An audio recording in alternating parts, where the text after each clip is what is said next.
Subscribe करें और bell दबाएं ताकि कोई खबर रह न जाए।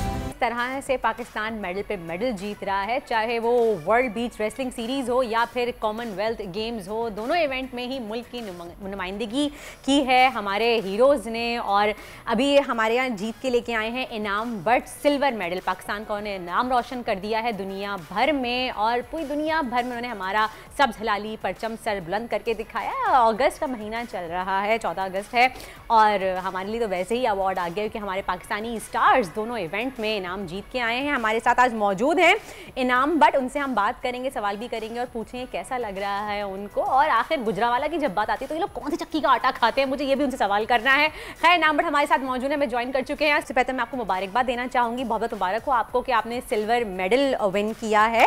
और जब आपको एक तो मुल्क के लिए खेलना, फिर उस पर मेडल हासिल करना, कैसा फील कर रहे हैं, या फिर थोड़ा सा मलाल है कि गोल्ड के इतने करीब थे लेकिन फिर भी नहीं जीत पाए? अनफॉर्चुनेटली गोल्ड नहीं जीत सके, लेकिन मैं समझता हूँ कि जब कॉमनवेल्थ का मुकाबला होता है, पूरी दुनिया के टॉप 72 कंट्रीज़ इसमें पार्टिसिपेट करते हैं, और इन कंट्रीज़ में इतने बड़े लेवल पर कम्पीट करना और फिर सिल्वर मेडल जीतना, मैं समझता हूँ कि बहुत बड़े फ़ख्र की, बहुत बड़े शुक्र का मुकाम है।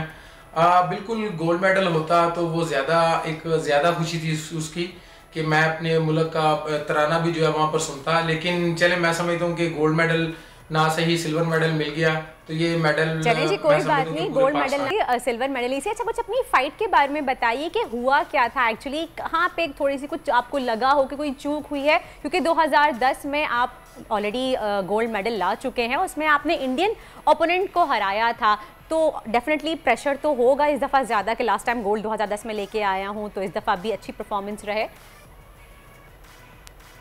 जी बिल्कुल, फाइनल का मुकाबला तो किसी भी इवेंट का हो बहुत ज़्यादा टफ मुकाबला होता है, और फाइनल में पहुंचने से पहले मैंने 3 खिलाड़ियों को हराया। स्कॉटलैंड के खिलाड़ी को मैंने हराया, ऑस्ट्रेलिया के खिलाड़ी को हराया, साउथ अफ्रीका के खिलाड़ी को मैंने नॉकआउट किया सेमीफाइनल में।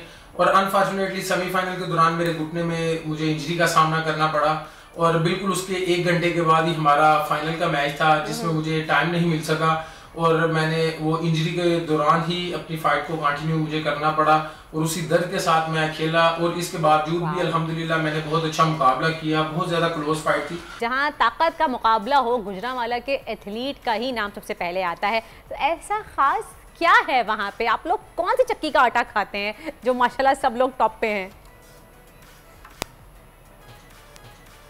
जी बिल्कुल, आप ये देख लीजिए कि अल्हम्दुलिल्लाह गुजरांवाला में जो रेसलर हैं, 3 रेसलर्स ने पाकिस्तान के लिए मेडल जीता। नूर दस्तगीर ने जीता, और पूरे पाकिस्तान के 8 मेडल आए हैं जिनमें 4 का तल्लुक गुजरांवाला से है। तो गुजरांवाला देखें, रेसलिंग में और वेट लिफ्टिंग में बहुत ज़्यादा यहाँ पर टैलेंट मौजूद है, और मोस्टली जो खिलाड़ी हैं वो लोग पहलवानी करवाते हैं और वेट लिफ्टिंग अपने बच्चों को करवाते हैं जिन्होंने खुद भी की होती है। तो ये एक आबाओ अजदाद से हमारा सिलसिला जो है पहलवानी का और वेट लिफ्टिंग का चलता आ रहा है। बहुत बड़े बड़े खानदान है जो यहाँ पर अपने बच्चों को गेम करवाते हैं। सब्सक्राइब करें और बेल दबाएं ताकि कोई खबर रह न जाए।